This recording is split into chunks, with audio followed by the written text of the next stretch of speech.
E aí, galera, hoje eu vou falar um pouco sobre a replicação do DNA.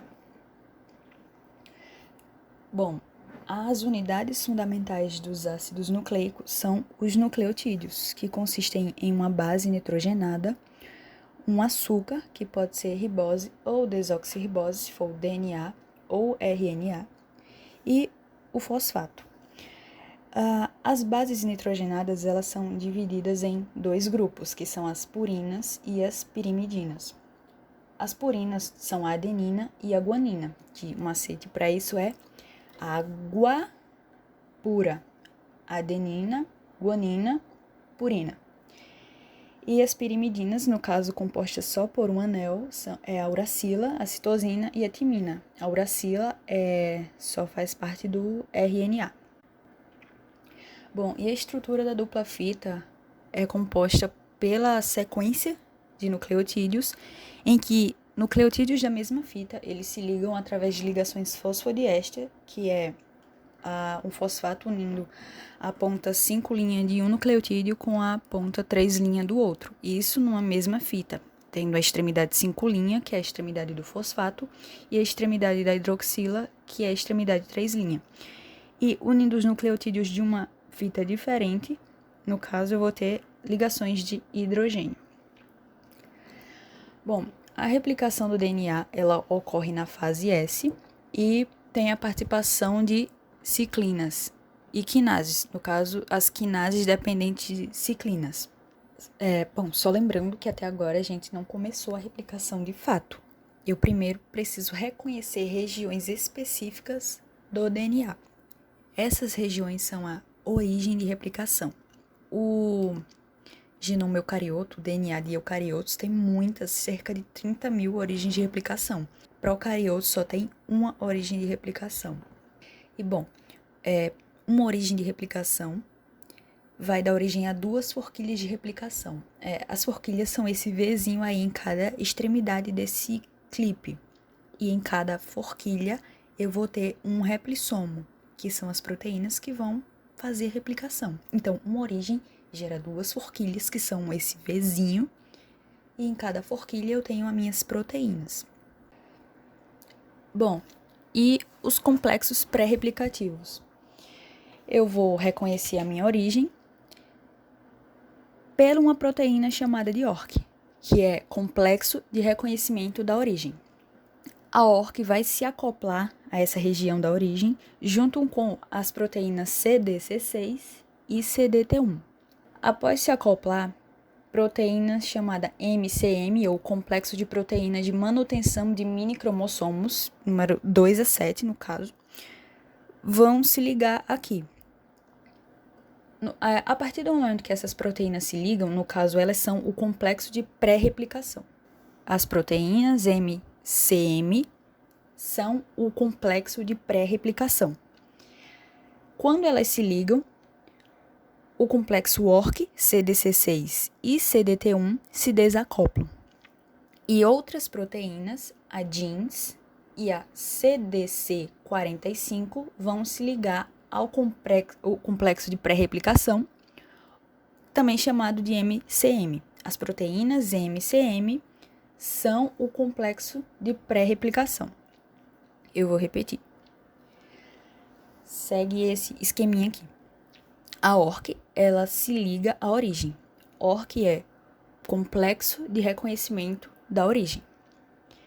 Quando o ORC se liga, as proteínas CDC6 e CDT1 se ligam ao ORC. As proteínas MCM, que são o complexo de pré-replicação, se ligam. O complexo ORC, CDC6 e CDT1 se desacoplam da origem da dupla fita. As proteínas CDC45 e DINS se ligam ao complexo pré-RC, que também são as proteínas MCM. As proteínas MCM, ela tem atividade de helicase. É aí que a fita vai começar a ser aberta. As proteínas se ligam e a fita vai começar a abrir. Na técnica de PCR, a gente abre a dupla fita com aumentando a temperatura. Cada ciclo de aumento de temperatura vai aumentando a quantidade de replicação do DNA. Por quê? Porque a gente abre a dupla fita, desnatura o DNA. No organismo, em vivo, não tem nenhum mecanismo para aumentar a temperatura. Então, precisam de proteínas para abrir a dupla fita. E a gente, no caso, usa as helicases. Então, a helicase é a retalhadora porque ela abre a estrutura, a dupla fita de DNA. A topoisomerase, ela alivia o estresse torsional. Eu não sei se vocês já pegaram fio de telefone, mas eu sempre gostava de brincar, meio que puxando ele, e ele sempre dava umas curvinhas assim. A mesma coisa vai acontecer quando você abre a dupla fita. A helicase, ela, à medida que vai progredindo na dupla fita, vai criando meio que torções. Você pode perceber isso, por exemplo, ao fazer uma trança no cabelo de alguém. Como é que você faz para arrochar essa trança? Você vai puxando as pontinhas, a ponta do cabelo no caso, e aí vai arrochando a trança. Quando a helicase ela faz esse movimento de progressão no DNA, ela vai criando essas dobraduras aqui. E isso pode ser prejudicial para o DNA, pois pode quebrar pela torção, pelo estresse torsional. Então, uma proteína chamada topoisomerase, ela alivia o estresse torsional, como? Fazendo quebras na dupla fita. No caso, em uma das fitas, né? Mas essa quebra vai aliviar o estresse. Posteriormente, essas quebras são reparadas de novo pelos mecanismos de reparo. Então, a topoisomerase é o desenrolador. E estudos posteriores, eles relataram isso, gente, bem no começo dos estudos, né? Não tinha certeza de muita coisa. Que a dupla fita, ela necessitava de um molde. Porque a DNA polimerase, ela não consegue ler a extremidade 3' do DNA. Na verdade, gente, esses dois meio que exigências centrais para polimerização, elas são bem unidas, meio que uma complementa a outra. Porque a DNA polimerase, ela não consegue começar do nada, ela precisa de um iniciador ou primer. Sempre que você vir uma fita de DNA sozinha aqui e uma proteína qualquer começando a sintetizar a fita, nunca vai ser a DNA polimerase, porque ela não consegue começar do nada. A primeira proteína que vai colocar alguma coisa aqui sempre é a primase. A primase vai colocar um primer. Aqui tá ele. A partir do momento que eu tenho um primer, é que a DNA polimerase pode começar a colocar nucleotídeos, e aí é que a replicação começa de fato. Bom, a DNA polimerase, ela tem o seu sítio ativo em duas partes, que é o sítio de inserção e o sítio de pós-inserção. O primeiro nucleotídeo, ou os outros nucleotídeos, sempre que vão entram no sítio de inserção. A DNA polimerase vai caminhando ao longo da fita e o sítio que ela colocou agora passa para o sítio de pós-inserção. E aí o sítio de inserção fica livre para receber outro nucleotídeo. Então, a primase, como eu tinha comentado, é o iniciador. Nunca a DNA polimerase vai começar do nada, porque ela não consegue ler extremidade 5', só extremidade 3'. E como aqui eu não tenho nada, ela não consegue colocar nada. A primase, ela é uma RNA polimerase. O primer é um fragmento de RNA. Eu ia comentar também que quanto mais rápido uma polimerase adiciona nucleotídeos sem se dissociar do molde, maior é a processividade delas. Porque algumas DNA polimerases, elas adicionam poucos nucleotídeos, e outras polimerases também adicionam muitos de cada vez. Então, o que é mais rápido? Uma DNA polimerase entrar numa fita, sintetizar um pouquinho, sair e depois voltar de novo? Ou ela entrar de vez e sintetizar logo uma fita grande? É melhor, né? Considerando principalmente que o cromossomo dos eucariotos também é muito maior do que o de uma bactéria, de um procarioto. Isso aqui eu falei também já no outro slide, que o sentido é 5', 3'. Mas o molde, ele é lido no sentido 3', 5' exatamente por quê? Porque a DNA polimerase, ela não consegue ler uma ponta 5'. Ela vai dar 3' e o próximo nucleotídeo que entrar é 5' aqui. Mas a DNA polimerase, ela vai colocando nesse sentido. O sentido da fita é 5', 3'. Mas o sentido do molde, ele é lido na ponta 3' para 5'. E, assim, estudar esses processos que são dinâmicos através de imagens é muito complicado, porque você fica meio que sem entender. Então, eu vou explicar um pouquinho aqui e daqui a pouco eu coloco um vídeo que vai mostrar meio esse processo. Mas a gente, vendo a fita descontínua, percebe que tem fragmentos chamados de fragmentos de Okazaki, que nada mais são do que pedaços de DNA que vão sendo colocados depois de um primer. Esses primers da fita descontínua, eles são tirados depois, eles não podem ficar aqui. Mas, como eu falei que a DNA polimerase, ela só lê da ponta 3', eu preciso de um primer aqui. A DNA polimerase vai sintetizar o nucleotídeo, e aí eu vou ter um pedaço aqui, ó, quase se ligando. O azulzinho é o primer e o vermelho é o fragmento de Okazaki, que é o pedaço da minha fita que vai ficar, que não pode ser tirado. Depois, esses primers aqui são retirados e a DNA ligase, ela vai fazer aqui a ligação que ficou. Então, eu posso chamar a ligase de o soldador. Por quê?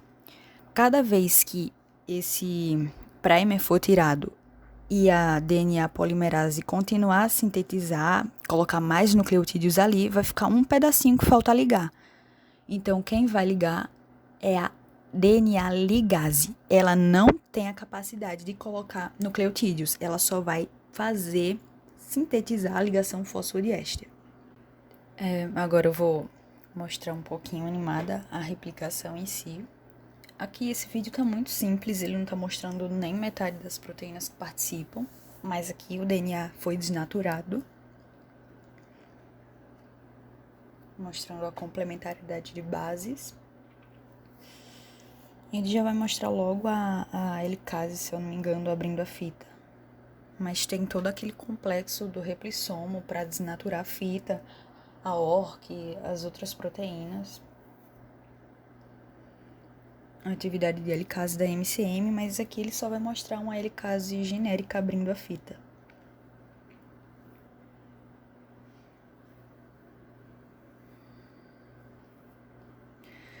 Eu tenho a minha forquilha de replicação aqui em V, e é aí que as proteínas que vão de fato replicar a fita, dobrar a fita, vão se acoplar. A minha primase sintetizando o primer, lembrando que ela é uma RNA polimerase. E aqui eu tenho o meu primer, que é um fragmento de RNA.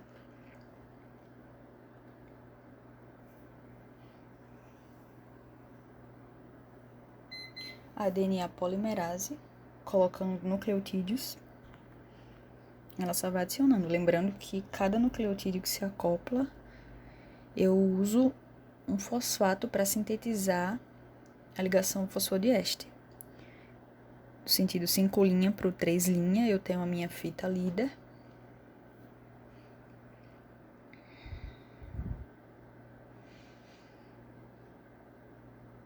E a minha fita lagging, que no caso é a atrasada.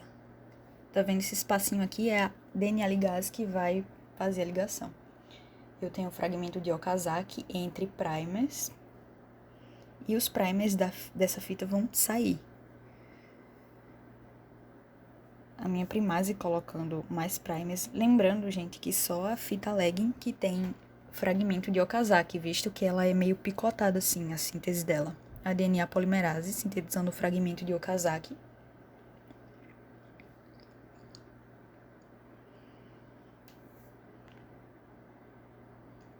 Sempre assim, ela é feita em retalhos mesmo. O fragmento de Okazaki aqui, a primase coloca o primer, a DNA polimerase coloca um fragmento de Okazaki. É sempre assim. Aí eu tenho uma exonuclease que vai remover os primers. E a DNA polimerase, ela pode preencher esse espaçozinho aqui de novo, entre fragmentos de Okazaki com nucleotídeos.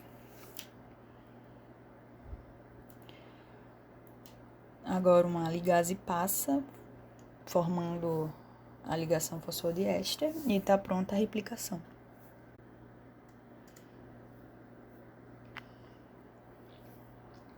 Lembrando que é semiconservativa, ou seja, uma das duas fitas é mais antiga e a outra é mais nova.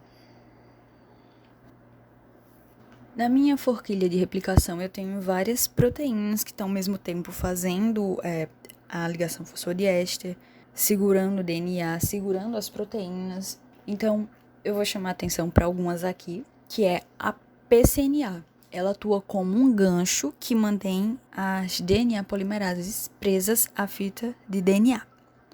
A FEM1, ela faz a remoção dos primers, já nos procariotos são outras proteínas que vão fazer outra proteína, mas em eucariotos é a FEM1. Eu tenho a ligase, que como eu comentei, ela sintetiza a ligação fosfodiéster, a topoisomerase, que vai tirar a tensão de giro, e em eucariotos esse aparato proteico é muito maior do que em procariotos.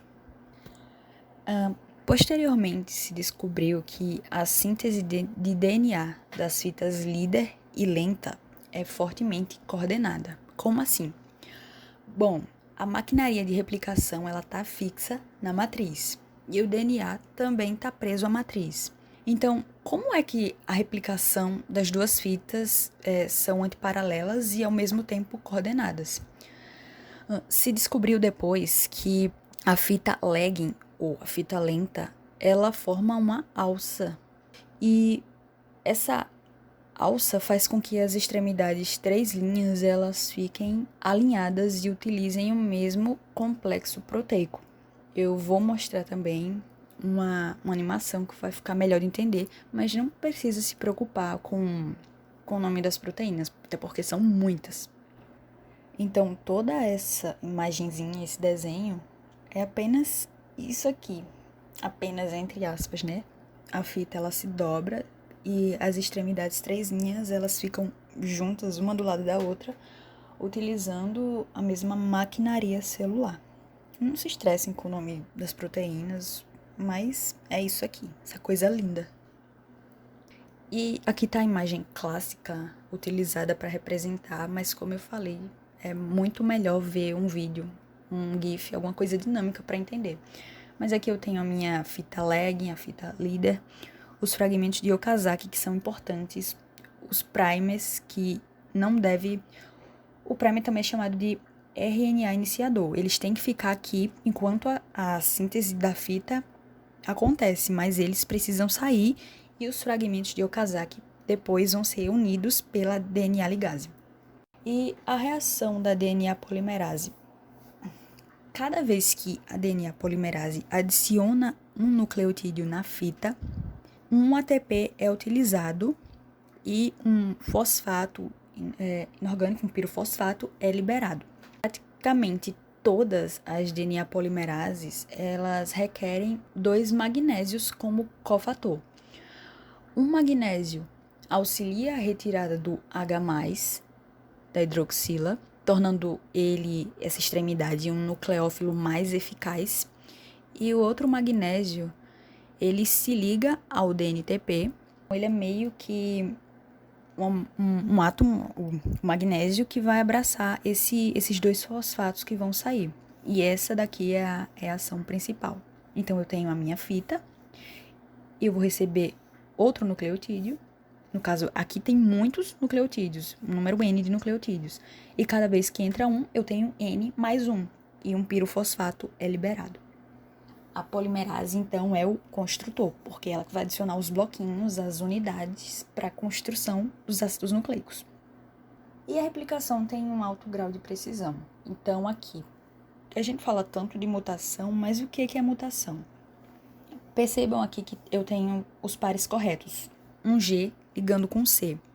Isso porque cada um é capaz de fazer 3 ligações de hidrogênio.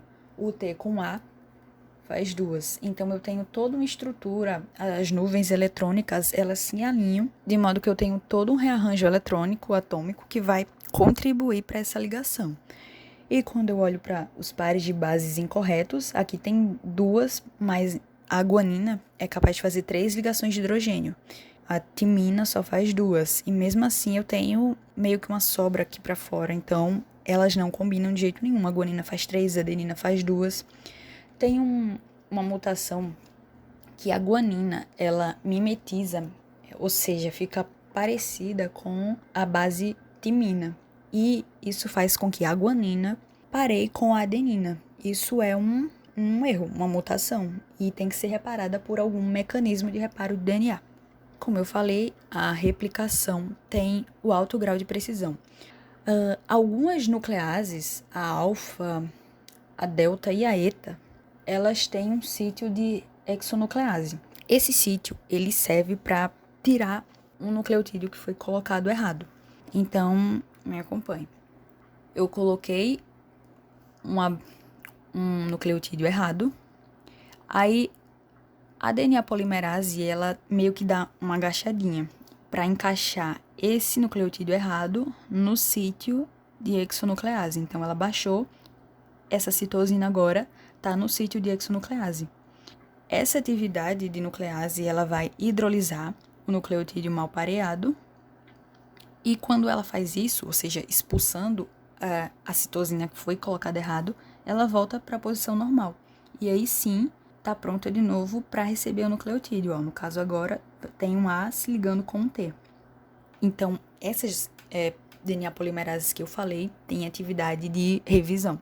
Não são todas. Mas mesmo as DNA polimerases que não têm o sítio de hexonuclease, a chance de erro delas é muito baixa. Uma DNA polimerase, normalmente, ela coloca um nucleotídeo incorreto para cada 10.000, 100.000 inserções corretas. Então, é muito baixa a taxa de erro. E a gente sabe que o nosso DNA é linear. Então, vai chegar um momento que as proteínas vão chegar ao final da fita. E a gente percebe que tem um problema. Um pedaço da extremidade retardada, ou seja, da fita lagging descontínua, vai ficar menor. E como é que eu vou colocar um pedaço ali se a DNA polimerase ela só reconhece extremidade 3' OH? Aqui é 5', ela não vai conseguir colocar ali. Então, eu tenho que resolver um problema. Então, a evolução favoreceu organismos que tinham a telomerase como uma enzima que resolvia esse problema. Então, como é que ela faz? Eu tenho o meu pedaço aqui sobrando e a DNA polimerase não consegue colocar nada aqui, porque é uma extremidade 5', ela só lê extremidade 3'. A telomerase, que tem atividade de RNA, ela vai se acoplar aqui de modo que eu posso esticar essa extremidade. Então, a RNA da telomerase se acopla na fita e serve de molde para que ocorra a replicação. Então, ela literalmente estende esse pedaço aqui e agora a DNA polimerase pode ter um complemento, pode se encaixar. Células embrionárias, elas têm muita atividade de telomerase, mas quanto mais senescente for a célula, mais velha, mais essa atividade vai sendo perdida. Ou seja, a cada replicação eu não vou ter telomerase, então os cromossomos vão sendo encurtados. E se chegar um momento que eu perca genes, os segmentos importantes do cromossomo, isso é prejudicial e é que causa o envelhecimento. Tem várias doenças associadas às proteínas do capuz do cromossomo, ou seja, onde estão os telômeros. E se ocorre algum problema aí, eu tenho envelhecimento precoce e vários outros problemas. É isso.